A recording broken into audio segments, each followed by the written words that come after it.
Okay, good morning. I wasn't reading, I was busy. I was learning. So today is the 25th of Elul, which marks first day of creation. 6 days later, on the sixth day of creation, Adam and Eve are created. And that's when we celebrate Rosh HaShana. So Alan asked, why do we celebrate Rosh HaShana as the new year when creation happened really 6 days earlier? Fantastic question, discussed in great length in Chassidus. And the gist of it is as follows. We celebrate in Rosh Hashanah not simply the beginning of creation in a technical sense, but the beginning of the purpose for creation. The purpose for creation is man. So creation itself, although technically begins on the first day of creation, doesn't really reach the apex of what it's supposed to be until man arrives on the scene, which is 6 days later. That's why we celebrate Rosh Hashanah. And this is why, it explains the Rabbi, why we say in Rosh Hashanah, this is the day, the beginning of your works. Zikara and Yom Rishon, a remembrance of the first day. So we call it the beginning of your works, but it's a remembrance for the first day. Well, which one is it? Is it the beginning or remembrance? So it explains the Rebbe, it's the beginning of your work because now begins the process of fulfilling the purpose for which there was a creation, which is man to serve God. But it's a remembrance to the first day. Now that man is on the scene and doing what it's supposed to, now we elevate the first day. Now the 6 days of creation get elevated, come to their purpose because man is doing what he's supposed to. So in Rosh Hashanah, when we say today is the birthday of the world, we don't mean it's the beginning of creation. We mean it's the beginning of the purpose for creation. Thus, the recreation of the world on Rosh Hashanah is not in the technical sense, but in the purpose sense, in the sense that there's renewed purpose to the world in a new year. Following? So that's the answer to the question why we celebrate Rosh Hashanah on the 6th day of creation rather than the first day of creation, which is today, the 25th of Elul. Did Adam know? I guess later on in life he did. Well, he knew right away that, right, the Medrash tells us, and I think it's even Rashi. I think it's the Gemara. Anyway, our sages tell us that why was man created last? So he should arrive on the scene to a fully set table, right? So he knew when he arrived on the scene that the world's already set, the stage has been set, and now he's been put there to play his role, which is the ultimate role, right? Whatever's created last is the ultimate purpose, right? We say this in L'Chadaidi on Friday night. Saif Masa, Machshava Tchila. The end of doing is in thought first, meaning you first envision your final purpose, and then you do the stages, steps to get to the final purpose. So whatever comes last indicates that was first perceived. So man being created last, and in some ways, woman being created after him, means that's the final purpose. It's the final purpose of where we're going. So I assume that when he arrived in the scene, he knew that. God puts him on the scene and says, look, there's a whole world. I want you to enjoy everything. Don't touch that tree. Almost as if saying, the purpose is you. I'm not commanding the birds or the bees or the cows. I'm commanding you. That's right. Love the Lashamna. Take care of the garden. That's what God tells him. So it's all for you to take care of, for you to fulfill your purpose, for you to serve. And that's what we're celebrating on Rosh Hashanah. The purpose for creation, not just the technical creation. He asked for a lawnmower. Yeah. They should have just fired the garden. That's amazing. He was the gardener that was hired. Why would he go hire another one? He was the hired gardener. God hired him as the gardener. It's funny that you mentioned that. I read it this morning about having the end in mind at the beginning. It's when I put together a project, I always start buying what I need to last first. That's the end. You work your way backwards. You come to the end. I buy the things like I don't need this for another 6 weeks, but I buy it now. Yeah. So I'll add something else. So if we're gonna follow this logic, that whatever is last was perceived first, this explains something that we learned in the Daily Tanya last week, which is that every year in Rosh Hashanah, God invests into creation enough energy to last for the year. And then at the end of the year, the energy reverts back to its source, to God. And then in Rosh HaShana, God considers again, should I recreate another year? And when the Jew blows a shofar, saying to God, yes, it's worthwhile, the project, because we're relating to you. You're our king. We're connecting. Hashem says, okay, another year is worth it. Let me reinvest. But the Alter Rebbe doesn't leave it there and says even further. Every year, the investment from God into creation is deeper and greater than it was the year before. God is infinite. There's infinite levels. So every year, the investor is deeper than the year before, which means, if you think about it, it's mind-blowing. The shofar we blow here now elicits from God a deeper investment in creation than the investment that was elicited by the shofar of the sages of the Talmud by 2,000 years. So at least by 2,000 degrees, this is deeper. Because every year it gets deeper and deeper. Because we're getting further and further away. Because we're getting closer and closer.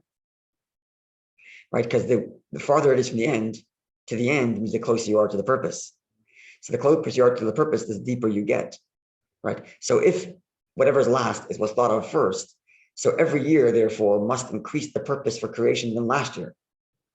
Because we're getting closer to the final purpose. Right. Following? Yeah. So as we get closer to the Messianic era, as we get closer to the final revelation, it increases. So it's not as if we have a more powerful shofar than the sages of the Talmud, and that's why we can elicit a deeper investment. We're taking everything they've done and adding a step further. Following? Everything that was invested by all Jews of all history is here in the purpose of creation. And then we tweak it one little drop forward, we've invested a little bit more. So it's not deeper than the past generations because we're greater than the past generations. It's deeper than the past generations because we're building on the past generations. All of history is leading towards this purpose. This final destination is called the Messianic era, in which the divine revelation is open and palpable to all. And with each generation, with each year, with each people, with each person, with each group of people who add a little nuance to that purpose, a little nuance to that revelation, reveal a little more godliness, then everything that existed till now is there, plus what we've added. So it's dependent on our investiture? Correct. So our shofar incorporates within it all the shofars of all history, plus our connection, thus deepening it and deepening it and deepening it, till we finally get to the final purpose. And it's all predicated on the same idea, that whatever's at the end comes first, which means God thought of this year before he thought of last year, because last year only builds to this year, and this year is going to bring the purpose even deeper than it was last year, and so on every year. And they didn't know half the things that we know now.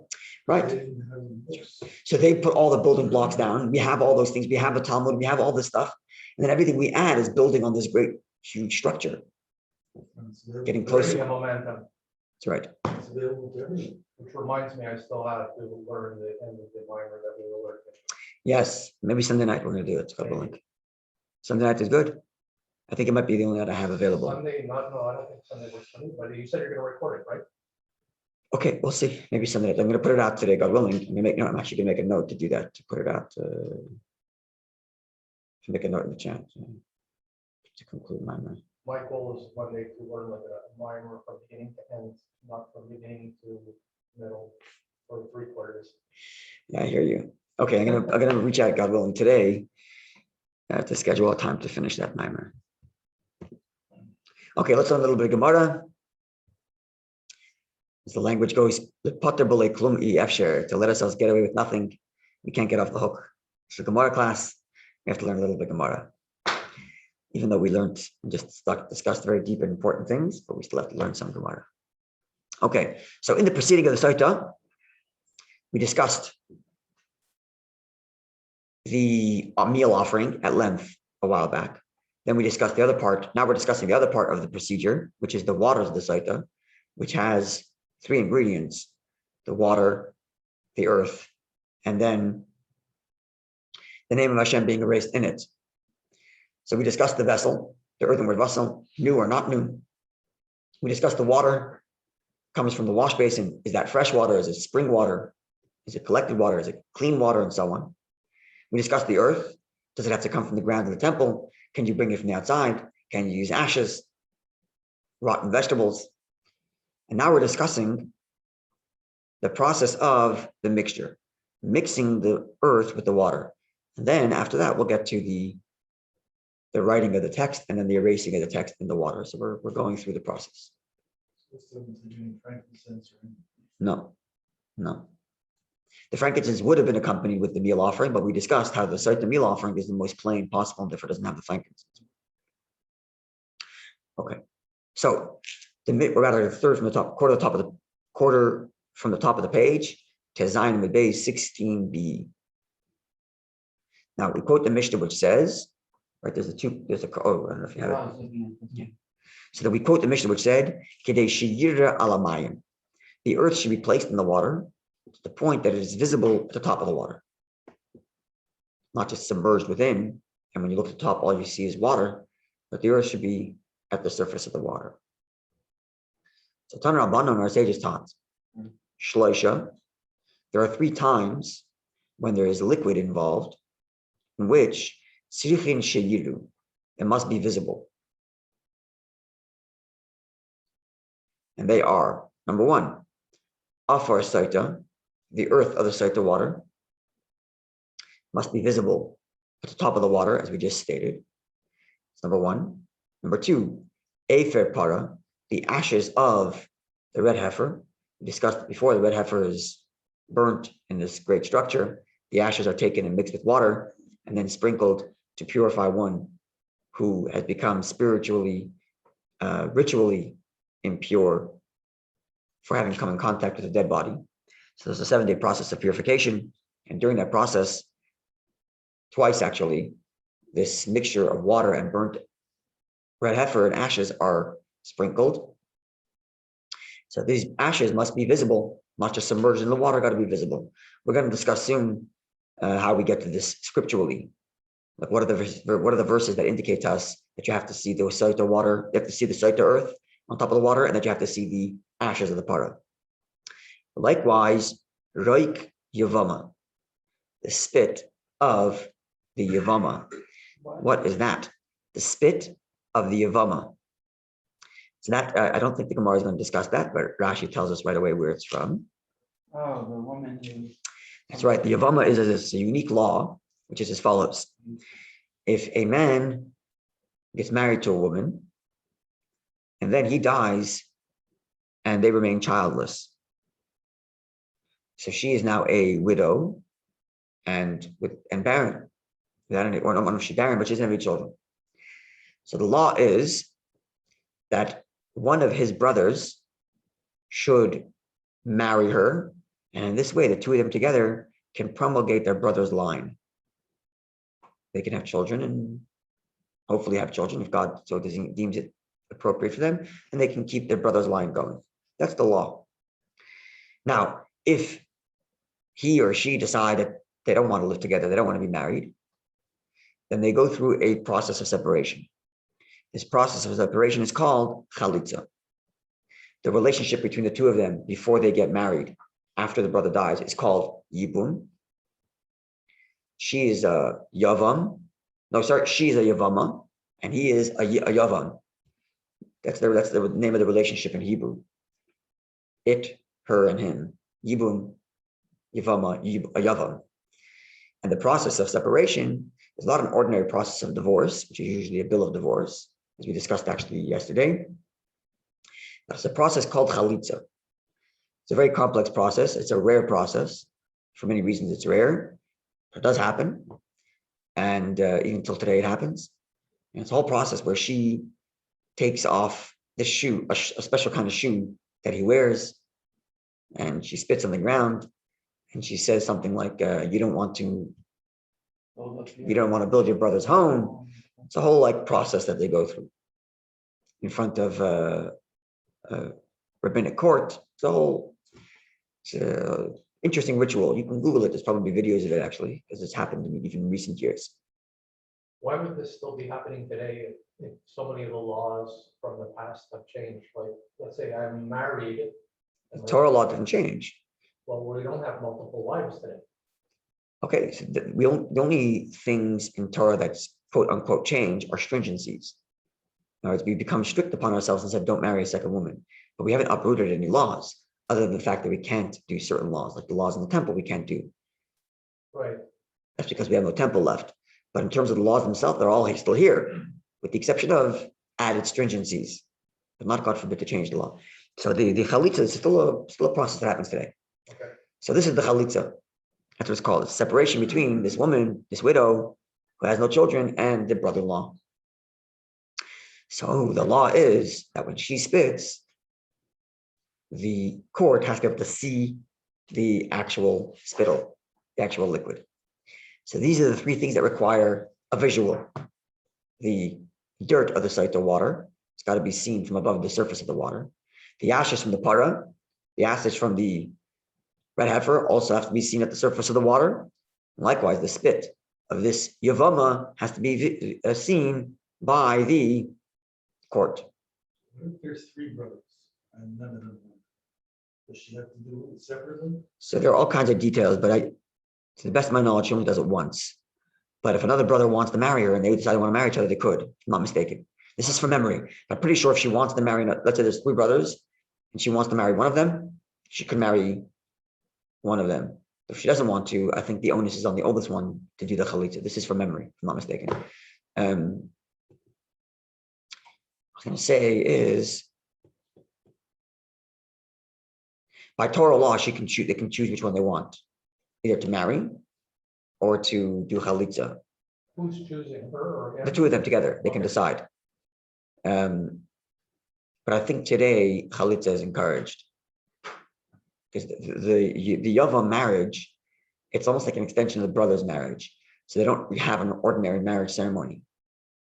They just kind of start living together, and that's the end of that's their marriage, because it's an extension of the brother's marriage. So it has all kinds of interesting laws in terms of inheritance, passing property from the brother to the brother, which properties go with her, which ones doesn't. It's a whole complex set of laws. Sorry? Like the assets, where do the assets of the husband go? Does it transfer with her, not transfer with her? Does it go to her family, his family? It's very complex. It's another ketubah. So the ketubah, there's a rollover ketubah. It's a very complex set of laws. And ordinarily, like now, we encourage, pretty sure universally now, it's a chalitza, the separation is encouraged. Does the Yavama have a right to refuse the Yavam? She can refuse. She can refuse. I think it has to be mutually mutually consensual. You say Obama? Yeah, he said Obama. Yavama. Yeah, Yavama? Careful what you say. Obama. No. Okay. So this is the statement of our sages. Now, the Gemara continues and says, this Mishnah text continues, Mishum Rabbi Yishmael Omer Amru, it was said in the name of Rabbi Yishmael that there's a fourth item, which has to be visual. And that is Dam Sipar, the blood of the bird. This is a reference to, again, we're back to the Saita. The Saita we mentioned yesterday, this person who's got skin discoloration as a result of spiritual affliction. And there's a whole complex set of laws determining whether indeed this person is Eitzaras, whether it's qualified as Metzora. And then if he is, there's a whole process of purification. And one of the parts of the process is where they offer a bird, small bird is offered in the temple. And the blood from the bird is poured out into a vessel. That vessel has water in it. And then later, using the bird itself, actually, with other things, they sprinkle the blood and the water on this person. It's part of the You process. also use the hyssop, right? And string. Yep, hyssop, the string, and the bird. I'm looking Rashi here. It's all one kiss. Cedar wood. By the kiss. Yeah, no, absolutely. There were in the temple times. Absolutely, They give you tokens and stuff. in temple times, there was a whole market for this stuff. Absolutely, absolutely. The temple was a very well-oiled machine. Oh yeah, with a huge bureaucracy, Yeah, like a well-oiled machine, like you said, like with a whole system of. kind of like the empty soup. We hope so. Yeah, different, because they didn't have a preschool. At the Maybe. No, they it's didn't. like where is it? I don't see it.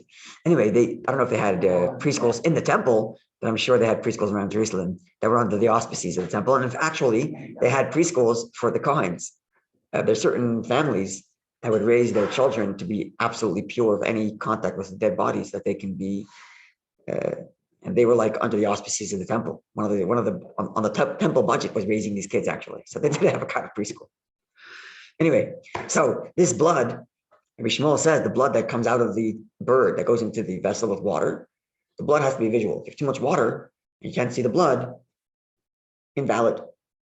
So it's the fourth item. This Rabbi Shmuel adds that to the list.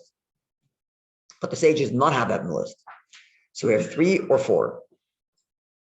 Dirt of the Saita, ashes of the red heifer, spit of the yavam. Everybody agrees it's got to have visual. Rabbi Shmuel adds the blood from this bird for the mitzvah process that goes into water. Also, the blood must be visual. Okay, I'm going to stop over here. We started a little bit late, but I'm going to stop over here. The reason I'm going to stop over here is because we're about to get into a back and forth. It's going to take us at least 20 minutes to go through. And I want to be able to do it properly without rushing. One chunk. Yeah, I want to go through the entire thing, the entire back and forth process in one go. And God willing, tomorrow, what we're going to get through is, just give you where we're going.